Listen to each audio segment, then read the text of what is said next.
जहां तक हम बता सकते हैं, ब्रह्मांड का कोई किनारा नहीं है।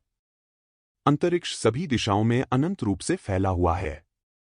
इसके अलावा आकाशगंगाएं संपूर्ण अनंत ब्रह्मांड में संपूर्ण स्थान भरती है।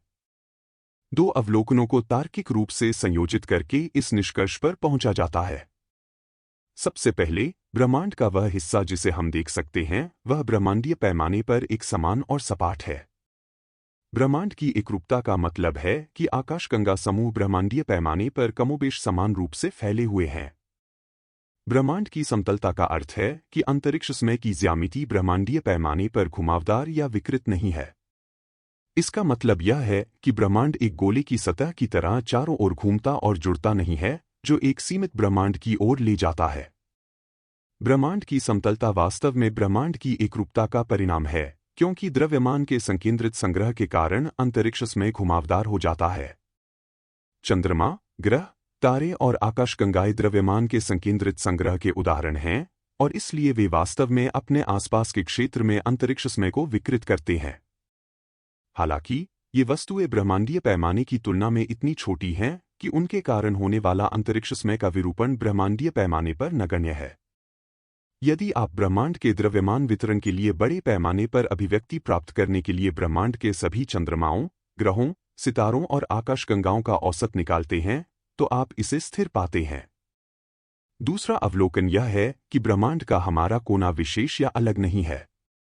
चूंकि ब्रह्मांड का जो भाग हम देख सकते हैं वह समतल और एक समान है, और चूंकि ब्रह्मांड का हमारा कोना विशेष नहीं है, ब्रह्मांड के सभी भाग समतल और एक समान होने चाहिए। ब्रह्मांड को वस्तुतः हर जगह सपाट और एक समान बनाने का एकमात्र तरीका यह है कि ब्रह्मांड अनंत हो और उसका कोई किनारा न हो। हमारे तुच्छ मानव मस्तिष्क के लिए इस निष्कर्ष को समझना कठिन है, लेकिन वैज्ञानिक टिप्पणियों को देखते हुए यह सबसे तार्किक निष्कर्ष है।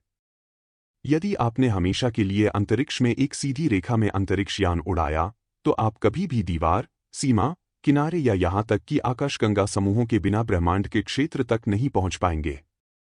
लेकिन अगर ब्रह्मांड का निर्माण बिग बैंग से हुआ है, तो उसका कोई किनारा कैसे नहीं हो सकता? यदि ब्रह्मांड का प्रारंभ आकार में सीमित था, तो क्या यह अब भी सीमित नहीं होना चाहिए? इसका उत्तर यह है कि ब्रह्मांड का आरंभ आकार में सीमित नहीं था। बिग बैंग किसी मेज पर रखे बम की तरह नहीं था जो विस्फोट कर कमरे को मलबे से भर दे। बिग बैंग ब्रह्मांड में एक बिंदु पर नहीं हुआ था। यह ब्रह्मांड में हर जगह एक ही बार में घटित हुआ। इस कारण से बिग बैंग के अवशेष, ब्रह्मांडीय माइक्रोवेव पृष्ठभूमि विकिरण, अंतरिक्ष में हर जगह मौजूद हैं।